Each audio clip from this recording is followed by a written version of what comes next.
Manchester United မှာနေရာမရခဲ့တဲ့ကစားသမားတစ်ယောက်စဉ်းစားကြည့်လေစီရီယာရဲ့အကောင်းဆုံးကစားသမားဖြစ်သွားတယ်ပြီးတော့အခုဘာစီလိုနာကတော့မျက်စိကျနေပြီတဲ့ဘလို့ဖြစ်သွားတာလဲဒီနေ့တော့ Scott McTominay ရဲ့မယုံနိုင်စရာဇာတ်လမ်းကိုကျွန်တော်တို့အတူတူကြည့်သွားကြမှာပါကဲမိခွန်းတစ်ခုညစလိုက်အောင် Manchester United ကစားသမားဟောင်းတဲ့အောင်အသင်းကနေထုတ်ပြီးတစ်နှစ်ပဲရှိသေးတယ်အခု Barcelona လို့အသင်းကြီးကခေါ်ဖို့စိတ်ဝင်စားနေပြီဘယ်သူဖြစ်မလဲလို့ချင်ပါတယ်လေအဖြေကတော်တော်များများကိုအံ့အားသင့်စီမှာလို့ထိကြတယ်အဖြေကိုဒမ်းမပြောသေးဘူးအရိုက်အမြတ်တစ်ခုအရင်ပေးမယ်အဲ့ဒီကစားသမားကလေပြီးခဲ့တဲ့ရာသီကစီရီယာကဘာထိုက်တန်လီကြီးတစ်ခုရဲ့ MVP ဆုရှင်ဗျာဟုတ်ပါတယ်အကောင်းဆုံးကစားသမားဆုကိုရခဲ့တာပါအဲ့ဒီကစားသမားကချက်ချားသူမဟုတ်ပါဘူး Scott McTominay ပါပဲဟုတ်ပါရဲ့ကြားတဲ့အတိုင်းပဲ Manchester United မှာဝေဖန်မှုတွေအများကြီးနဲ့ရင်ဆိုင်ခဲ့ရတဲ့ McTominay အခုဥရောပရဲ့အကောင်းဆုံးကစားသမားတွေထဲကတယောက်ဖြစ်နေပြီကဲသူဒီလိုအခြေအနေကိုဘယ်လိုများရောက်လာခဲ့တာလဲအတူတူဆက်ပြီးကြည့်လိုက်ကြအောင်ဆိုတော့ဇလန်ကိုအစားကနေပြန်ကောက်ကြည့်အောင် Old Trafford မှာသူ့ရဲ့ပြဿနာကဘာလဲဘာလို့ Manchester United မှာတုန်းကအခုလိုခြေစွမ်းမျိုးမပြနိုင်ခဲ့တာလဲ McTominay ဆိုတာက United ရဲ့ Carrington Academy ခနဲ့တက်လာတဲ့ကစားသမားစစ်ပါ Ole Gunnar Solskjaer လက်ထက်မှာခွင့်ရေးတွေရခဲ့တယ်ဒါပေမဲ့သူ့ကိုပရိသတ်တွေကတော့ပညာရှင်တွေကတော့တခုခုဆိုနေစနစ်ပိုင်းမကောင်းဘူး technical ability နည်းတယ်ဆိုပြီးမြဲဝေဖန်ကြတယ်အမှားတော့သူ့ကိုနေရာမှာသုံးနေကြတယ်ဆိုတာအဲ့ဒီအချိန်ကဘယ်သူမှတတိမထားမိခဲ့ကြဘူးလေ Manchester United မှာသူ့ကိုဘာကစားခိုင်းနေဆိုတော့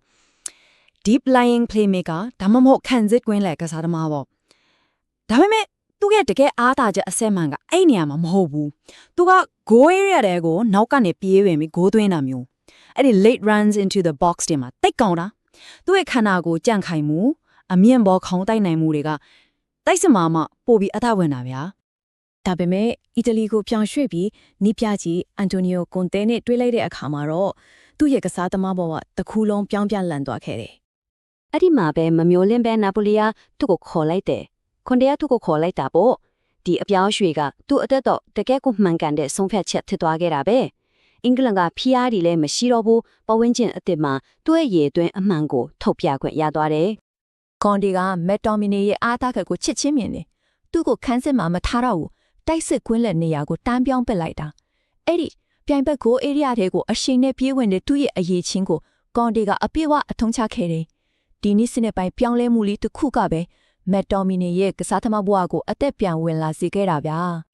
ကဲကစားသမားမှန်ကိုနေရာမှန်မှာထားလိုက်တော့ဘာတွေဖြစ်လာလဲကြည့်ရအောင်ရလက်တွေကတော့သူ့ရဲ့စည်ရင်းစရာတွေမှာအထင်ရှားပဲနပိုလီမှာတရားတီတီနဲ့ပြိုင်ပွဲဆောင်မှာ73ကိုတောင်သွင်းခဲ့တယ်ဒါကဘယ်လောက်များလဲဆိုရင် Manchester United မှာကစားခဲ့တဲ့သူ့ရဲ့ယာတီတဲ့အားလုံးပေါင်းထက်တောင်များနေလားမယုံနိုင်စရာပဲနော်ပြီးတော့ तू ကဂိုးပဲသွင်းတာမဟုတ်အသင်းဖော်ရုပ်တဲ့ဂိုးဖန်တီးမှု6ကြိမ် assist 6ကြိမ်တော့လုပ်ခဲ့နိုင်ခဲ့တဲ့ဆိုတော့အသင်းရဲ့တိုက်စစ်မှာတကယ်ကိုအရေးပါတဲ့သူဖြစ်လာတာမောအဲ့လိုခြေစွမ်းပြမှုတွေနဲ့အတူပဲနပလီအသင်းကို Serie A Champion ဆုဖလားရအောင်ကူညီပေးနိုင်ခဲ့တယ်ဒီယေဂိုအာမန်ဒိုမာရာဒိုနာအားကစားကွင်းကြီးမှာပရိသတ်တွေရဲ့အသေးဆွဲ Gelt Hero တဲ့အောင်ဖြစ်လာခဲ့တာပေါ့ဗျာဒါတွေအားလုံးရဲ့အဆုံးမှာတော့ Serie A ရဲ့အကောင်းဆုံးကစားသမား MVP ဆုကိုသူသိမ်းပိုက်သွားခဲ့ပါတယ်သူရဲ့အောင်မြင်မှုကအီတလီမှာပဲရက်မနေခဲ့မှုကမ္ဘာအကောင်ဆုံးကစားသမားဆုဘယ်လန်တော်ဆန်ဂါဒန်စရင်မှာအဆင့်17အထိချစ်ခဲ့တယ်